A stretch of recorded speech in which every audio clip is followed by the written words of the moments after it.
Muito boa tarde para quem está aqui ao vivo. Boa tarde, bom dia, boa noite para quem está vendo gravado. Vamos começar mais essa aula sobre uma palestra do Pastor, que a gente vai falar hoje sobre como lidar com o egoísmo. Egoísmo que é sempre visto como uma coisa negativa, tal pessoa é egoísta. E, de fato, egoísmo é uma característica do eu inferior, do eu menor, mas essa palestra vai falar um pouquinho e vai trazer como a gente consegue lidar bem com essa característica do egoísmo, inclusive sabendo o que há de positivo, né? Como que pode ser um uso positivo do egoísmo.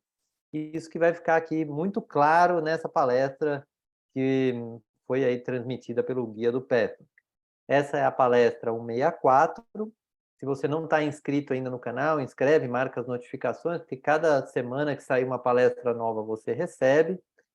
E também, só para me apresentar, eu sou Heitor Fagundes, sou facilitador da metodologia Pathwork e sou terapeuta. Para quem talvez esteja vendo pela primeira vez, eu gosto sempre de dar essa introdução sobre o que é o Pathwork. O Pathwork é um caminho de autoconhecimento de origem espiritual que fala dos temas da vida humana. Por que origem espiritual? Porque as palestras foram canalizadas de uma entidade chamada o Guia. Então a gente fala, o Guia está dizendo, o Guia está dizendo, é essa entidade que canalizou essas, né, que transmitiu essas palestras entre março de 57 e janeiro de 79. Todo esse conteúdo é organizado pela Pathwork Foundation nos Estados Unidos e tem o Pathwork Brasil também, que estabelece as regras para o uso dessas palestras.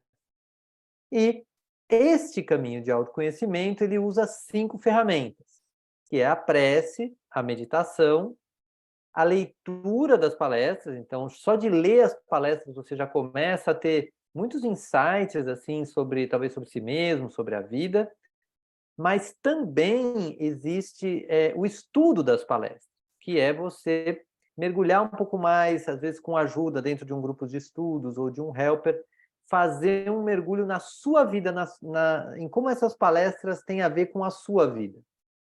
E um exercício chamado revisão diária. Ok? Então, depois, se quiser mais informações, pode acessar aí nosso site. Vai ser um prazer poder contribuir para que você conheça um pouco mais do PET. Além, claro, dessa aula que você já está vendo.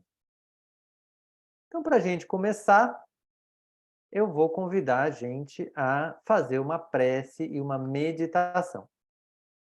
Então, vou convidar você a fechar um pouco seus olhos, se sentar em uma posição onde as suas pernas estejam descruzadas, seus pés no chão. Você vai se conectando com essa egrégora do Preston, com a energia desse caminho de autoconhecimento, como se a energia do guia do Preston pudesse tocar seu corpo, tocar desde lá dos seus pés,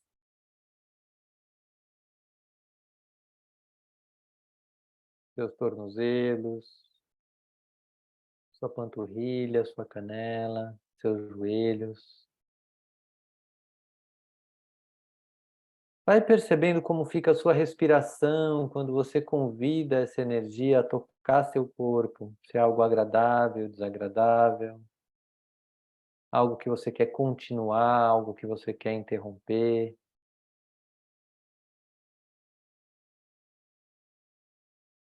Vai permitindo que essa energia toque suas coxas, seu quadril, suas costas, sua coluna vertebral.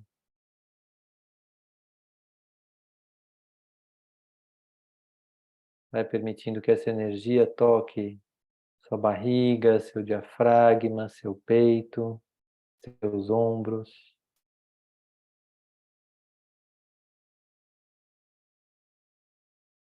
Vai convidando essa energia a tocar seus braços, suas mãos,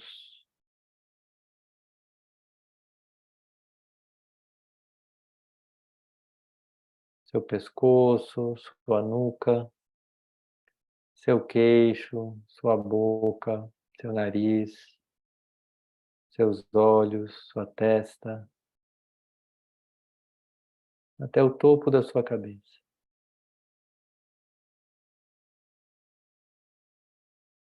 E respira o contato do seu corpo com essa energia.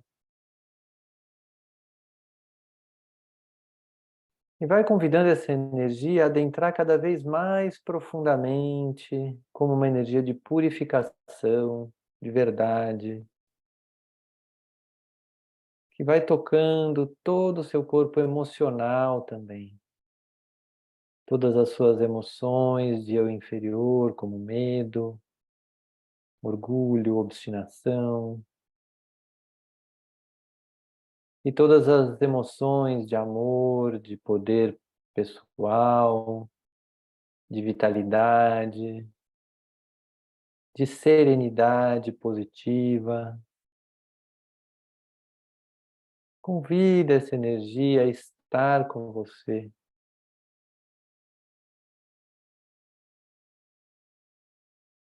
Nesse estado, vá fazendo a sua prece,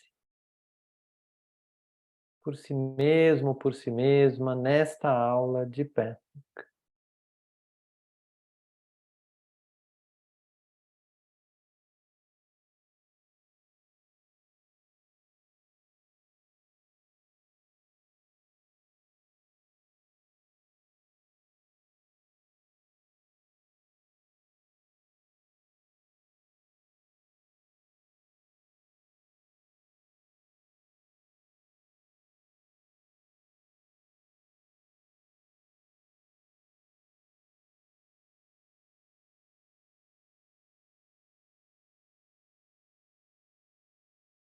E nesse estado, vá se abrindo para as primeiras palavras do guia nesta palestra. Saudações, meus caríssimos amigos. Como sempre, bênçãos fluem. Uma bênção é uma corrente que é um poder a ser recebida por vocês na medida em que vocês se abrem para ela, conscientemente e de boa vontade. Vá respirando essa abertura consciente e de boa vontade às bênçãos que o Guia do Péssaro oferece nesse contato com ele, nesta palestra.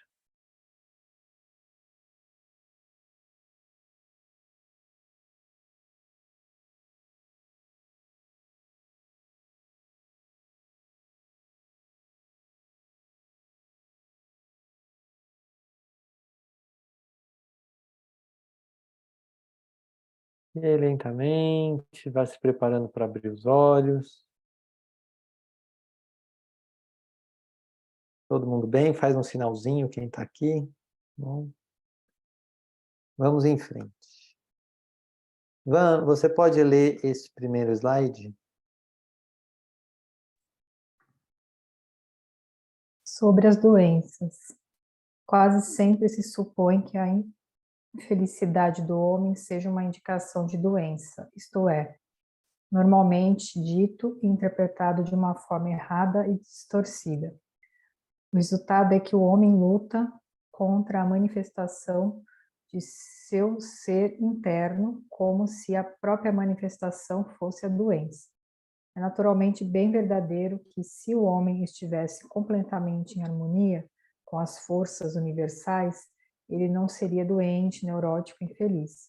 Mas é igualmente verdade afirmar que a sua doença, seu descontentamento e desarmonia são uma indicação de saúde, pois é precisamente o verdadeiro self do homem, o ser espiritual do homem que fala através da infelicidade, enviando ao ego consciente uma mensagem de que algo deveria ser diferente. O verdadeiro self diz a personalidade externa que está conduzindo algo de maneira errada, da maneira errada. Esta mensagem vem da saúde, que quer restabelecer a saúde, o bem-estar e a felicidade. Obrigado, Van. Alguma coisa que você nota que te chama atenção nesse trecho? É sobre a questão de algumas coisas que estão em desarmonia podem ser algum sinal de que há algum problema em nós, né? Não seria a doença, sim, mas seria algo que não está bem encaminhado. Isso, ele está dizendo isso, e o que ele está trazendo é o seguinte: normalmente a gente olha para isso como algo desagradável. Fala assim, que droga, isso aqui está ruim na minha vida, estou infeliz, ou eu estou doente mesmo fisicamente, sei lá, estou com uma dor em alguma parte do corpo. O nosso olhar é como se a gente estivesse afastado de Deus, ou como se a gente tivesse feito algo errado, né? Esse é o olhar comum, né? Ou seja, sempre se supõe que a infelicidade do homem seja uma indicação de doença. E essa interpretação que é comum, ele está dizendo que é distorcida. Por quê? Porque o nosso self mais verdadeiro, né, pois é precisamente o verdadeiro self do homem, o ser espiritual do homem, que fala através da infelicidade. Então, é uma mensagem dizendo assim: olha, está na hora de olhar para isso. Tanto que a gente não tem todas as doenças ao mesmo tempo, né? Normalmente aparece uma, a gente vai lá, cuida. Aí aparece outra, a gente vai lá e cuida. Então é como o mapa mental que ele está sugerindo aqui, ele fala: opa, agora o meu eu superior, o meu self verdadeiro, o meu ser espiritual, está me convidando a olhar para essa parte do meu corpo, para essa parte do meu emocional. E isso, às vezes, até é uma coisa, quando isso está no corpo físico, é muito mais fácil, a gente age até mais rápido. Quebrei o dedo, vou lá agora no hospital.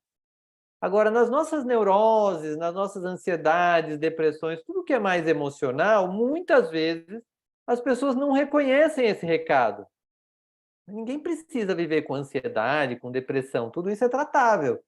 Mas muitas vezes a pessoa vai postergando isso, sem reconhecer que é um chamado. É um chamado para assim, olha, isso aqui veio à tona, vamos tratar, vamos cuidar. Cuide, né? Fala para o ego consciente, cuide disso. Que é isso que eu estou pedindo. Eu, ser superior, né? Ser interno superior, estou pedindo para você agora. Faz sentido? É uma mudança de forma de olhar. Eu vou ler esse aqui da dualidade. A dualidade. Tomemos agora o exemplo de um ser humano que negligencia seu crescimento pessoal. Inevitavelmente deve existir descontentamento. Mas a mente consciente pode ser incapaz de ler a mensagem de descontentamento corretamente. O conceito dualístico é ou doença ou saúde. A neurose é assim vista sempre exclusivamente como doença.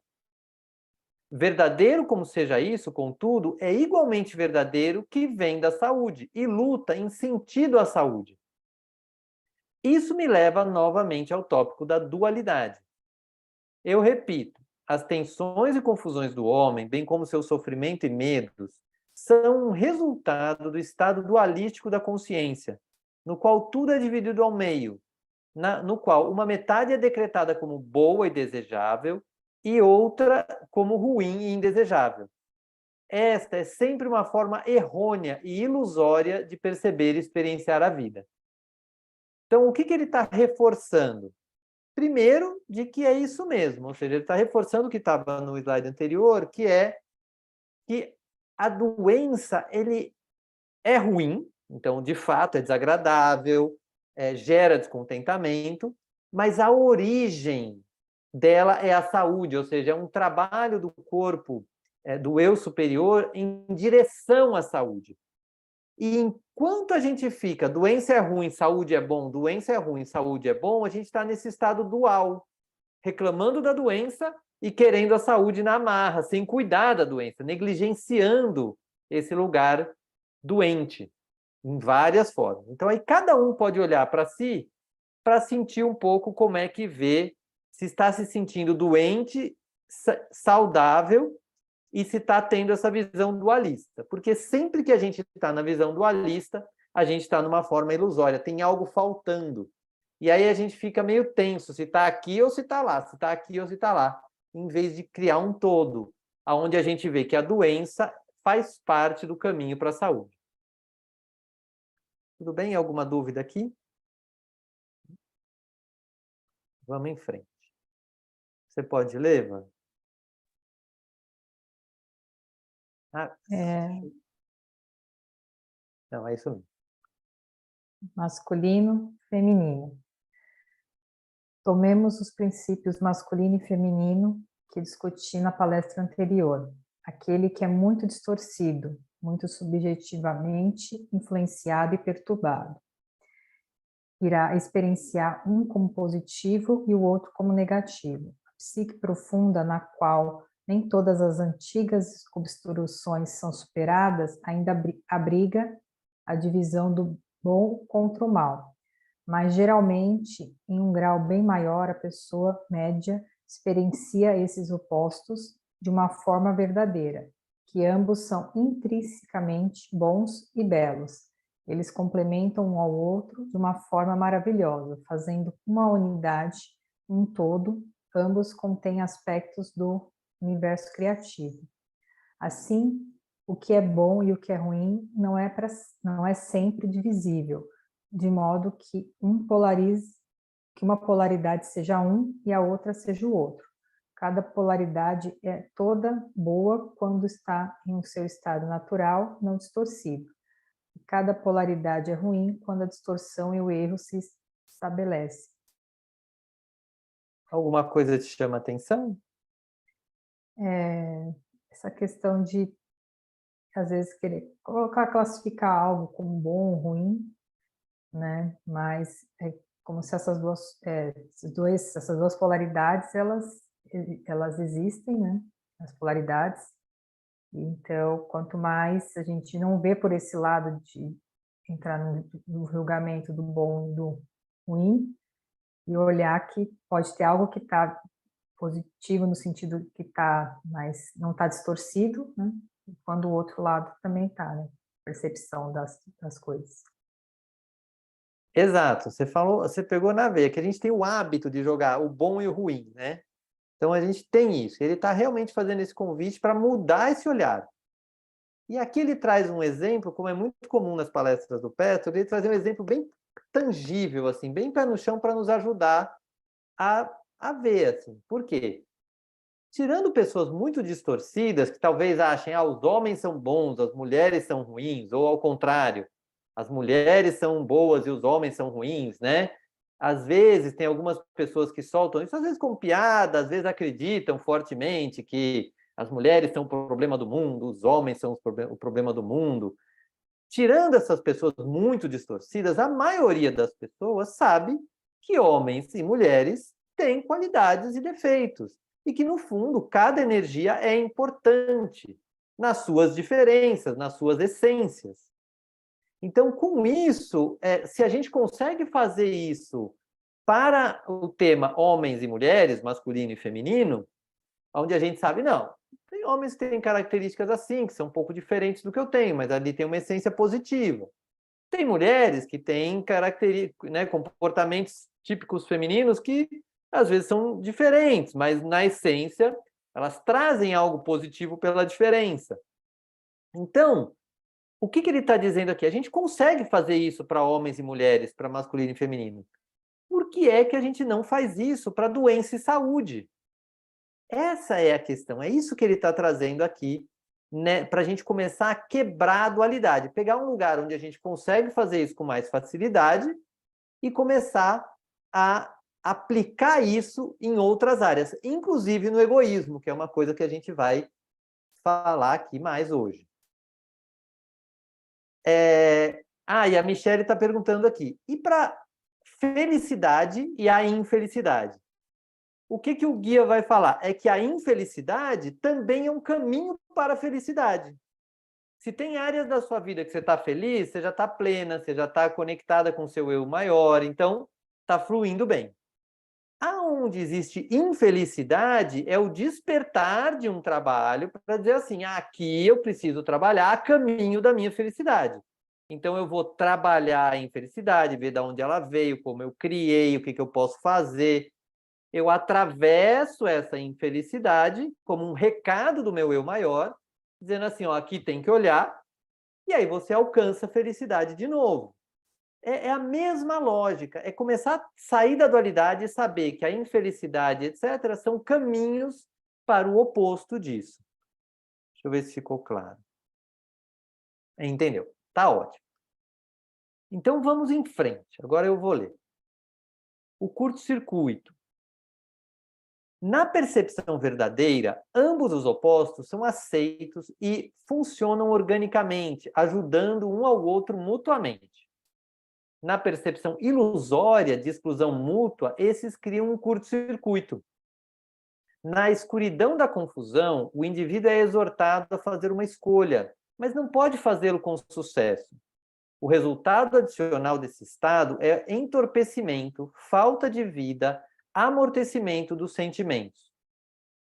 Frequentemente, discutimos esse entorpecimento e amortecimento em conjunto com outros aspectos que são bastante verdadeiros até onde vão. Por exemplo, o medo dos sentimentos. Mas tal medo não é baseado precisamente numa luta dualística, a luta contra a escolha das forças das polaridades na vida interna do homem. Então, o que ele está trazendo? Primeiro, a lembrança, já falou umas 3 vezes, mas ele vai repetir, de que quando a gente está numa verdade, os dois opostos são aceitos e funcionam organicamente. Então, um ajuda o outro, como é o caso do masculino e feminino. Mas quando a pessoa não tem essa visão de unidade, de que as duas coisas são parte de um mesmo todo e caminham para o melhor, é como se a pessoa tivesse que fazer uma escolha. Eu tenho que escolher felicidade ou infelicidade, as duas coisas são diferentes. E essa escolha nunca pode ser feita, porque não é verdade, ela não tem, né? E aí a pessoa amortece os sentimentos. Como ela não tem o que fazer, parece que ela tem que escolher, mas não pode escolher, não tem como escolher de verdade, ela amortece os sentimentos. E isso é uma coisa que o Pestor fala bastante em várias palestras. A própria palestra da semana passada, que fala do amadurecimento emocional, fala bastante disso, então quem quiser pode acessar lá gravada. Mas ele reforça de que também essa luta interna, o medo dos sentimentos, por exemplo, também é uma questão dualística, de que sentir medo é ruim, sentir amor é bom, sentir ódio é ruim, sentir felicidade é bom. Então, se a gente começa a quebrar o dualismo, a gente também começa a ficar mais apto a sentir todos os sentimentos. E isso é muito positivo, porque a nossa vida fica plena e fica mais inteira. Tudo bem? Ok? Michele, se tiver alguma dúvida, pode pôr no texto, tá? Então, com isso, vamos falar do egoísmo. Van, você pode ler? O egoísmo. Nesta mesma linha, gostaria de discutir o tópico muito importante do egoísmo. É um conceito geral e universalmente aceito da humanidade. Considerar o egoísmo como errado, mal, indesejável, enquanto todos os tipos de altruísmo são considerados como louváveis, bons e corretos. Raramente se faz a discriminação de que formas de egoísmo existem que são intrinsecamente saudáveis e corretas, que protegem o direito inalienável da pessoa de ser feliz, que protege sua capacidade de crescer, se expandir e evoluir. O egoísmo tem uma origem tremendamente saudável. Sua origem diz: eu sou uma manifestação de Deus. Como tal, eu sou, em meu estado saudável, sem obstruções, um indivíduo feliz. Pois apenas o indivíduo feliz pode espalhar e transmitir a felicidade. Apenas o indivíduo que cresce de acordo com seus potenciais e seu destino inerente é feliz. Assim, a felicidade e a realização do destino da pessoa são sinônimos. Um é impensável sem o outro. Obrigado, Van. O que te chama atenção nesse trecho? Muitas vezes essa questão da distorção, né, da palavra egoísmo. Somente culturalmente as pessoas acreditam que você ser egoísta, você é uma coisa ruim, negativa, né? Mas o egoísmo ele tem em si, de forma saudável, é uma preocupação consigo, né? De você pensar em si, cuidar de si, fazer coisas para você, no sentido de, às vezes, por exemplo, saber falar não, respeitar os seus limites, enfim. Então, são formas de mostrar que o egoísmo, a palavra em si, ela não é ruim, né? Ela tem essa parte que é saudável, importante para todos nós. Isso, e você trouxe a chave na sua primeira frase, que é assim, a gente tem o costume, né? Egoísmo é ruim. E o que a gente veio vendo até aqui é que não existe esse negócio de ruim e bom, né? Ele está convidando a quebrar essa ideia da dualidade. O egoísmo é mais um sentimento, é mais um comportamento. E claro, se esse comportamento está gerando prejuízo na nossa vida, a gente tem que olhar, ele vai gerar infelicidade, e como a gente viu, a infelicidade vai ser um caminho para a felicidade. Então, até o egoísmo negativo, pelo prejuízo que ele vai causar, ele vai ser um caminho para a felicidade. Aí, mas aqui ele traz também isso que você comentou depois, que existem formas intrinsecamente saudáveis e corretas, que é onde eu protejo o meu direito de ser feliz. Então, vem uma outra pessoa assim, eu estou aqui pronto para dar essa aula aberta, que é uma coisa que me deixa feliz. Alguém me liga pedindo ajuda para fazer uma coisa que a pessoa ia fazer ela mesma. É um direito meu dizer assim, não, nesse momento eu tenho uma outra escolha. Eu tenho aqui uma atividade que eu vou fazer. E nesse momento, talvez eu esteja sendo um pouco egoísta, no sentido que eu estou pensando mais em mim do que no outro. Mas, em verdade, eu estou honrando a minha escolha e confiando de que o outro achará uma solução para ele. Mas, ainda assim, isso é que ele está trazendo como o lado saudável do egoísmo. E ele traz essa fala muito, que eu acho que ajuda muito. Para quem estiver ainda um pouco confuso, egoísmo é bom, egoísmo é ruim, ele põe essa frase que a pessoa pode repetir para si, que eu vou repetir aqui. Eu sou uma manifestação de Deus. Como tal, eu sou, em meu estado saudável e sem obstruções, um indivíduo feliz, pois somente um indivíduo feliz pode espalhar e transmitir felicidade, e assim por diante. Então, olha que frase forte para você afirmar para si mesmo, para cada um afirmar para si mesmo na hora de fazer uma escolha. E, de novo, não é sempre assim, eu preciso estar sempre voltando para mim, eu posso distorcer até essa frase. Mas o normal, como a gente tem muito um pulsar da vida, da sociedade para ajudar fora, eu também posso começar a fazer uma mescla. Não, em alguns momentos eu vou cuidar de mim e ser feliz, fazer uma coisa para o meu prazer, e em alguns momentos eu vou estar interagindo com as pessoas. Tudo bem? Chegou mais um ou uma participante que está identificado aqui como 1, 2, 3, 4.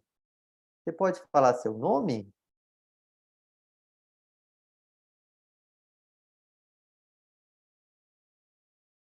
Olá? Quem é que está aqui como 1, 2, 3, 4? Não consegui ouvir. Será que a pessoa está... Até abriu a câmera agora, mas não está aparecendo. Nem a câmera, nem o som. Aê, Walter! Tudo bom? Eu não te escuto, não te escuto. Eu acho que você está sem um microfone que consiga falar. Está até ativado aqui, mas ele deve estar com algum defeito. Tá bom. Então, eu vou seguir aqui lendo eu mesmo. A pessoa livre diz também. Então, a mesma pessoa, né, que está fazendo essa frase da autoafirmação, essa pessoa diz também: eu sou também um indivíduo totalmente livre, autônomo e completamente responsável pela vida que moldo para mim mesmo. Ninguém mais pode determinar minha vida, meu crescimento, minha felicidade.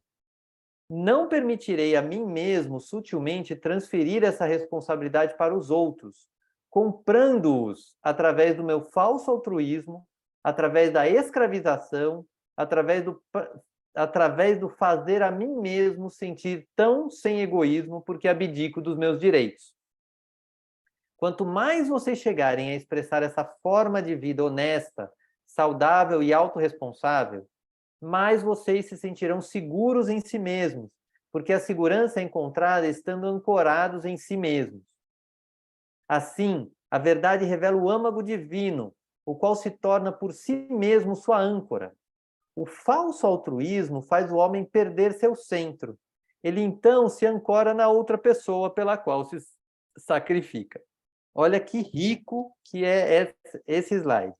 Então, depois de construir a nossa possibilidade de nos afirmarmos num egoísmo saudável, ele reforça isso, dizendo que a gente é livre e a gente cria para nós a nossa vida como seres humanos adultos, mas também ele fala que jogar para os outros um falso altruísmo, tipo, eu não quero ajudar tal pessoa, mas eu vou lá e ajudo, é uma forma de comprar a outra pessoa. A gente está querendo que a outra pessoa nos ame, está querendo que ela nos aprecie, ou seja, a gente não está sendo uma entrega autêntica do que a gente é.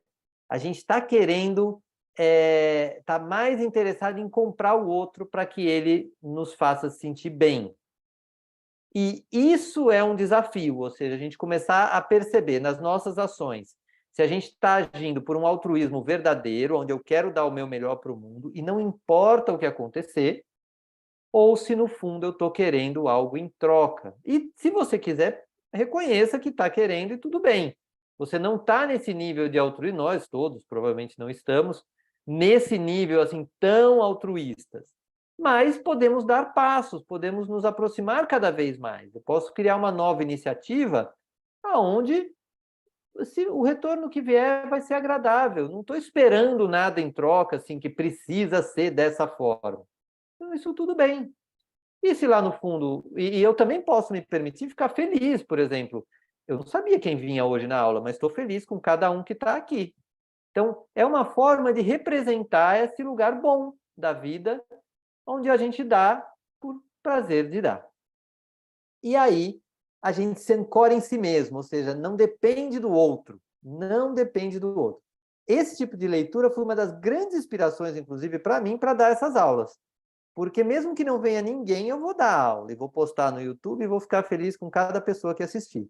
Agora, se vem gente ao vivo, eu fico mais feliz? Fico mais feliz também, eu gosto de ter essa troca, e tudo bem. Mas não é uma necessidade, entende? Eu estou ancorado no meu desejo de dar essa aula. Só para dar um exemplo palpável aqui para todos. Ok? Walter, a Michelle está pondo no chat, caso tenha algum comentário, eu olho aqui se aparecer. Bom, tudo bem para vocês? Muito bom. Van, você pode ler... deixa eu ver se tem um comentário do chat aqui. A Michelle perguntou na dinâmica da relação. Ótima pergunta, Michelle. Porque muitas vezes na relação, a gente se submete, mas não é o que a gente queria fazer. A gente se submete esperando sim algo do outro. Mas isso é um trabalho riquíssimo que dá para fazer. Porque se a gente pega cada lugar que a gente se submete, ele é uma dica de algo provavelmente passado, de um hábito construído, por alguma imagem que você tem que leva você a esse comportamento. Ou se é o outro se submetendo a você, que também não é agradável. Muitas vezes a pessoa que se submete fala assim, poxa, então tá bom para o outro, que eu faço tudo que o outro quer.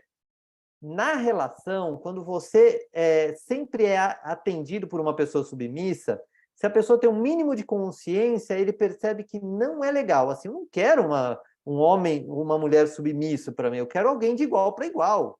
Eu quero fazer uma parceria de um relacionamento. Então, esse lugar da submissão e do poder pode ser muito ruim, independente de onde você está. É um tema muito profundo, muito dinâmico, mas a essência é a mesma. Se você está criando um lugar onde você está se submetendo para conquistar algo, não por uma escolha pessoal, tem um lugar de comprar o outro, de manipular.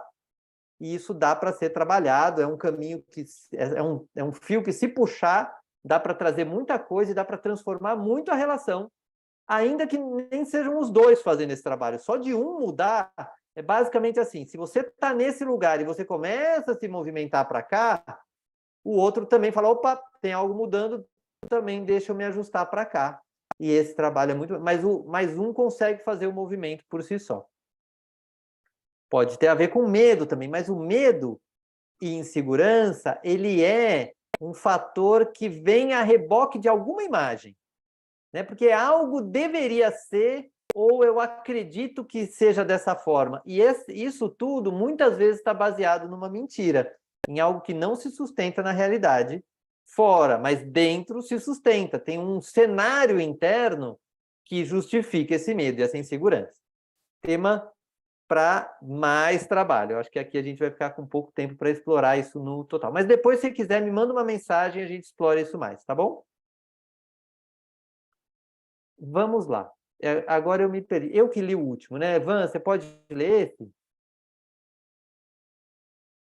Ancorando-se nos outros.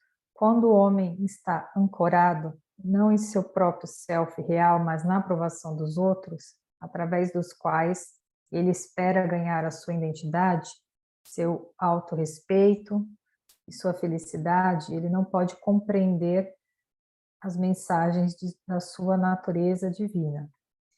Ele está desconectado de seu centro vital. Ele oscila entre alternativas contraditórias, fica confuso sobre o que é correto ou não para ele, bem como para aqueles com os quais está envolvido. Quando o egoísmo é considerado como sendo ruim, o altruísmo como bom, independente de como e por que a dualidade e o erro são ferozes,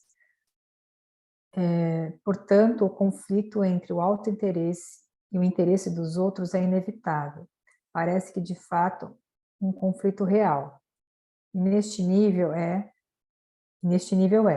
mas uma vez que a dualidade é transcendida, tais conceitos não mais existem, pois o que é bom para o próprio self real também deve absolutamente e inevitavelmente ser bom para o self real, a felicidade real final e o crescimento da outra pessoa. Complexo esse trecho. Ficou alguma coisa que te chamou mais atenção? Essa parte mais final também, né, quando saindo dessa parte de bom e ruim, né, vai fazer de forma completa nessa questão do próprio self, né, real, para a felicidade real e também o crescimento da outra pessoa. E a gente não esperar a aprovação dos outros, ou esperar que a gente faça algo na expectativa, né, e sim porque a gente acredita que é o melhor para a gente. Exato. É fazer ancorando-se em si mesmo, né? Que é o contrário de se ancorar nos outros. Isso, aproveitando o exemplo que a Michelle trouxe dos relacionamentos, acho que todo mundo talvez já passou por situações assim no relacionamento. Que você, por exemplo, queria que a outra pessoa fizesse algo e a pessoa não fez. Ou então a pessoa te pediu para fazer algo e você falou, não estou com vontade. Meu, isso eu não sinto vontade de fazer, não vou fazer. No começo, dá um receiozinho ou dá uma raivazinha. Pô, caramba, não fez o que eu queria, etc. Mas depois de um tempo, no fundo, muitas vezes você agradece. Ai, que bom que a pessoa não foi falsa. Ela não queria fazer, não fez. E você foi lá, se organizou e fez. Às vezes até se empoderou um pouco mais de si mesmo ou de si mesma, porque ao não ter ninguém para ajudar, ao não ter uma bengala ou alguém para se ancorar, você teve que se segurar nas próprias pernas e foi lá e fez. E para quem está do outro lado, que assim não quis fazer, dá um incômodo. Ai, droga, né? Sei lá, minha esposa ou meu marido pediu, eu não fiz. Ai, como eu sou uma pessoa ruim. Mas não, eu não sentia vontade de fazer, não fiz. Isso ancora também, porque você fala, meu, eu tenho esse direito. E aí a outra pessoa, ainda mais se ela ficou bem, resolveu, tá assim, olha, de vez em quando eu posso validar o que eu quero, em vez de ficar só porque eu sou casado, tendo que fazer o que a outra pessoa quer. E de vez em quando eu vou ter vontade, a pessoa chama para fazer uma coisa que eu quero fazer. E aí eu vou, isso aí eu quero fazer. Olha que rico! E aí você começa a fazer uma relação de verdades. A verdade, eu sinto vontade, eu faço, eu não sinto vontade, eu não faço. E a outra pessoa percebe que você vai ser verdadeiro sempre. E isso vai enriquecendo a relação. E vai, ao mesmo tempo, fazendo um reforço para você se ancorar em si mesmo e começar a sair Isso é transformador nas relações, já tive vários exemplos disso, então é muito bom ver pessoas que vão começando a se ancorar em si. Tudo bem? Para o pessoal que está aí no chat, se quiser comentar, fica à vontade. Sim, tá joia, Michele. Então eu vou ler esses dois últimos slides. Quando a fusão, né? Quando que acontece essa união, assim? Quando a polaridade de egoísmo e altruísmo é reconciliada, é assim. O self é aceito como o centro da existência, não por avaliar a si mesmo como mais importante do que a outra pessoa, mas por saber que o seu ego é responsável pela sua vida. Vocês inevitavelmente irão experienciar que o autointeresse da maneira correta não pode nunca, nunca interferir com os interesses do outro, onde realmente conta, no nível mais profundo. Então, são duas frases que resumem essa palestra toda. Então, primeiro, reconciliar a polaridade. Egoísmo, altruísmo. Egoísmo é ruim, altruísmo é bom. Não. São sentimentos, são comportamentos, são formas de viver a vida, cada uma com o seu valor e cada uma com a sua divindade. E aí, quando eu aceito o meu self como centro da existência, não porque eu sou o máximo, não porque eu sou tudo gira em torno de mim, mas é porque eu existo, porque eu sou, eu tenho valor, eu pulso na vida, eu crio coisas boas. Então, quando eu aceito isso, eu tomo posse total da minha autorresponsabilidade por criar minha vida, que é uma lei divina. E quando eu peco na lei divina, né, não crio minha vida, eu tenho alguma consequência, eu quebro uma lei divina. E aí, quanto mais eu faço isso, eu experiencio o que ele chama de autointeresse da maneira correta. Eu priorizo meus interesses em alguns momentos e também posso falar assim, não, agora eu tenho interesse de fazer o que a outra pessoa está me pedindo, tudo bem também. Mas isso não vai interferir com o outro onde realmente conta, ou seja, para o outro, saber que uma pessoa que te ama, sabe que você está sendo verdadeiro, apesar daquela verdade às vezes incomodar você, ela vai saber que não, no fundo ele está fazendo isso por amor, porque ele ou ela está fazendo isso por verdade. Ok? Alguma pergunta?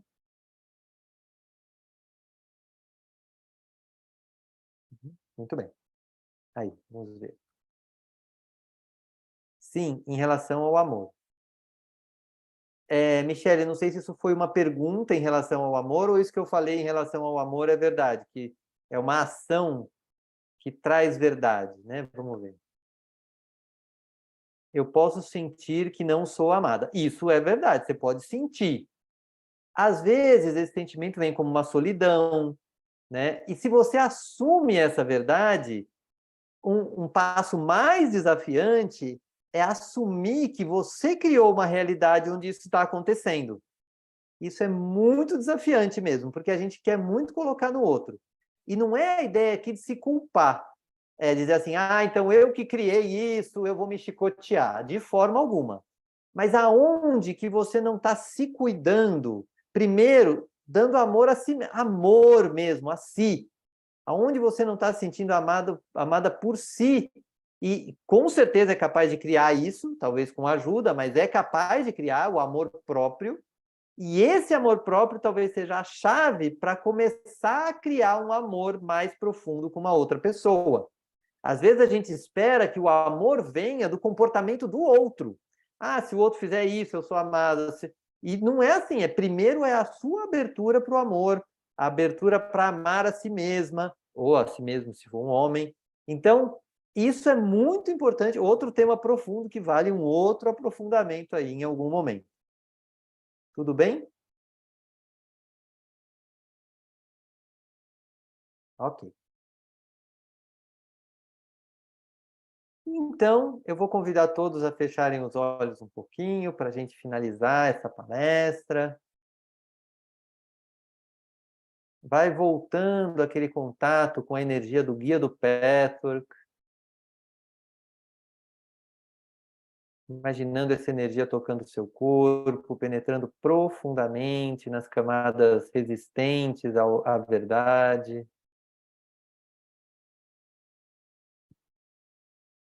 E vai deixando que essas últimas palavras do guia nessa palestra penetrem junto dessa conexão. Sejam abençoados, todos vocês, meus amigos. Estejam profundamente na verdade de seu ser divino. Deixem que vocês se tornem cada vez mais o que verdadeiramente são. Deus. E vai respirando essas palavras. E vai perguntando a si mesmo, a si mesma, qual foi o principal aprendizado desta aula? Vai deixando que o seu Deus interno diga, que o Deus em você diga.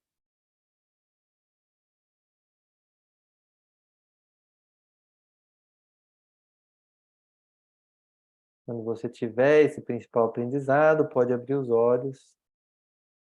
E se quiser, pode compartilhar aqui com a gente.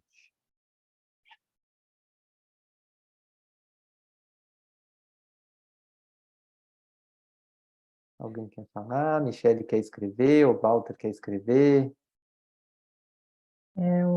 Para mim, essa questão de não classificar como bom ou ruim, né? Legal. Entender que é a forma que a gente lida com isso que pode fazer a gente crescer mais em autoconhecimento e na vida, né? Então, acho que é importante sair desses julgamento, né? De bom ou ruim. Maravilha. Obrigado, Van. Mais alguém quer contribuir com o seu principal aprendizado? Vamos ver a Michele. Acho que é isso. Não sei isso exatamente o quê. Não sei se é isso que a Vanessa falou, ou acho que é isso, tipo, that's all, folks. É isso por hoje. Enquanto isso, o Walter quer colocar aqui. Buscar ver em cada caso na nossa vida. É exatamente. Isso é uma coisa muito importante no Petwork, que é fazer a ponte com a vida. Isso é muito legal também. Muito bem. Então, gente, eu agradeço. Na semana que vem, a gente vai falar da palestra 246, que é sobre as tradições. Quando seguir uma tradição e quando romper uma tradição. É uma palestra bem instigante, porque tem pessoas que gostam de ser mais do romper as tradições e sempre inovar. Tem gente que gosta de seguir uma tradição por muitos e muitos tempos, e a gente vai trabalhar isso fora da dualidade, quebrando a dualidade. Tá bom? Então, vamos ver. É isso aí. Obrigado você, Michele. Obrigado, Walter. Obrigado, Vanessa. E quem está aqui, se inscreve. A gente está numa campanha para chegar a 1000 seguidores no YouTube para poder fazer vídeos ao vivo. Então, contribua aqui com o nosso canal. E até a semana que vem. Beijos.